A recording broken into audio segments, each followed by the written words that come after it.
నమస్తే, welcome to today's Telangana. నేను మీ మధు. అసలు బీఆర్ఎస్ లో ఏం జరుగుతుంది? కవితపై సస్పెన్షన్, వేటు ఇవన్నీ కూడా ఒత్తి మాటలేనా? కేవలం బీఆర్ఎస్ నాయకులకు తెలిసేలాగే సస్పెండ్ చేశారా? అంటే వెనకాల రాయబారాలు నడుస్తున్నాయా అంటే అవునని సమాధానాలు కూడా ఎక్కువగానే వినిపిస్తున్నాయి. సో ఈ మాట నేను ఎందుకు అంటున్నానంటే రీసెంట్గా జరిగినటువంటి కొన్ని పరిణామాలు చూస్తుంటే అవుననే ఎక్కువగా సమాధానాలు వినిపిస్తున్నాయి. దానికి కారణం ఏంటి అంటే కవిత తల్లి బీఆర్ఎస్ అధినేత కేసీఆర్ భార్య శోభ కవిత ఇంటికి వెళ్ళింది. సో తను వెళ్ళడానికి కారణం ఈ రాయబారమేనా అని కొన్ని క్వశ్చన్స్ రైజ్ అవుతున్నాయి.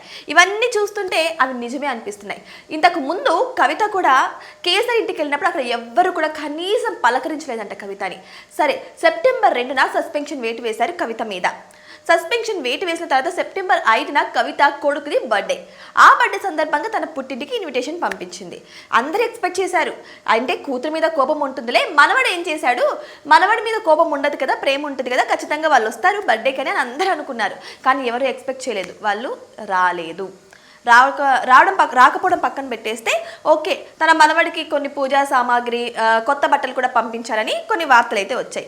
సో ఇదంతా పక్కన పెట్టేస్తే ఇప్పుడెందుకు శుభరాణి కవిత ఇంటికి వచ్చారు అనే విషయం ఇప్పుడు హాట్ టాపిక్గా మారింది రాజకీయ పరంగా. అంతేకాదు, మండలి చైర్మన్ కూడా కవిత యొక్క రాజీనామాని యాక్సెప్ట్ చేయలేదు, ఇంకా ఆమోదించలేదు. అంటే దీని వెనుక ఏంటి? కవితపై వేటు అనేది కేవలం మాటకు మాత్రమేనా అని కొన్ని వార్తలు ఇప్పుడు వస్తున్నాయి. మరి ఇప్పుడు శోభరాణి వీళ్ళ ఇంటికి రావడానికి కారణం ఏంటి అంటే కవిత భర్త అయినటువంటి అనిల్ బర్త్డే సందర్భంగా శోభరాణి వచ్చి అక్కడ వారితో కొన్ని మాటలు చర్చలు అయిన తర్వాత భోజనం చేసి మరి వెళ్ళారట. అయితే కవిత కూడా అడిగి తెలుసుకున్నారంట, నాన్న ఎలా ఉన్నారు, ఆరోగ్యం బాగానే ఉంది, ఇంకా కోపం తగ్గిందా లేదా అన్న రీతిలో మాట్లాడారట. అయితే తల్లిగా ఆవిడ కూడా కవితకు చెప్పాల్సిన 4 మాటలు చెప్పారట. అన్నీ సర్దుకుంటాయి, కోపం తగ్గుతుంది, కాలం అన్నిటికీ సమాధానం చెబుతుంది అన్న రీతిలో కొంచెం ఓదార్చి కూడా వెళ్ళినట్టు తెలుస్తుంది. మనవడి పుట్టినరోజుకి వెళ్ళకపోయినా పర్లేదు, అల్లుడు పుట్టినరోజుకి వెళ్ళకపోతే బాగోదు అన్న రీతిలోనే శోభ వెళ్ళారా, లేకపోతే ఏదైనా రాయబారాన్ని మోసుకెళ్లారా అన్న చర్చ కూడా జరుగుతుంది. మరి ఇవన్నీ చూస్తుంటే నిజంగానే కాంగ్రెస్ ప్రభుత్వం, బీజేపీ ప్రభుత్వం చేస్తున్నటువంటి కొన్ని వ్యాఖ్యలు నిజమేనా అనిపిస్తున్నాయి. అంటే కవిత సస్పెన్షన్ తర్వాత కొంతమంది బీఆర్ఎస్ నాయకులు కవిత గురించి నెగిటివ్గా మాట్లాడడం స్టార్ట్ చేశారు.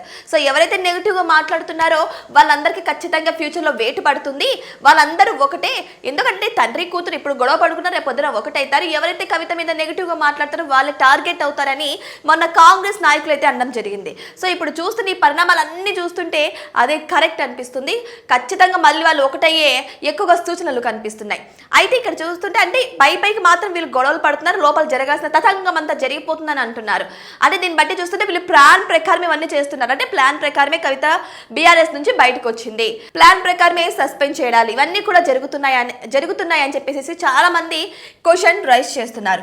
కానీ ఈ పరిణామాలన్నీ కూడా వాటికి ఆన్సర్ ఇచ్చేలా అయితే ఉంది. మరి వెయిట్ చేసి చూద్దాం. అందరూ అనుకుంటున్నట్లుగానే అది ఊహకే పరిమితం అవుతుందా, లేదంటే నిజంగానే సస్పెన్షన్ వేటు ఎత్తివేసి మళ్ళా కవితని బీఆర్ఎస్ లెక్కి చేర్చుకుంటారా, లేదంటే బీఆర్ఎస్ బీజేపీలోకి విలీనం చేయడానికే ఈ డ్రామాలన్నీ ఆడుతున్నారా అన్న క్వశ్చన్ కూడా బాగానే వైరల్ అవుతుంది. మరి వెయిట్ చేసి చూద్దాం, నిజంగానే బీజేపీ బీఆర్ఎస్ ఒకటవుతుందా, కవిత బీఆర్ఎస్లో చేరుతారా, తండ్రి మళ్ళీ కూతుర్ని తన దగ్గరికి రప్పించుకుంటారా, చివరికి పిచ్చోళ్ళు అయ్యేది ఎవరు అనేది కూడా మరి మీకేమనిపిస్తుంది? సో ఈ తతంగం అంతా చూసిన తర్వాత మీకు కూడా క్వశ్చన్ రైజ్ అవుతుందా?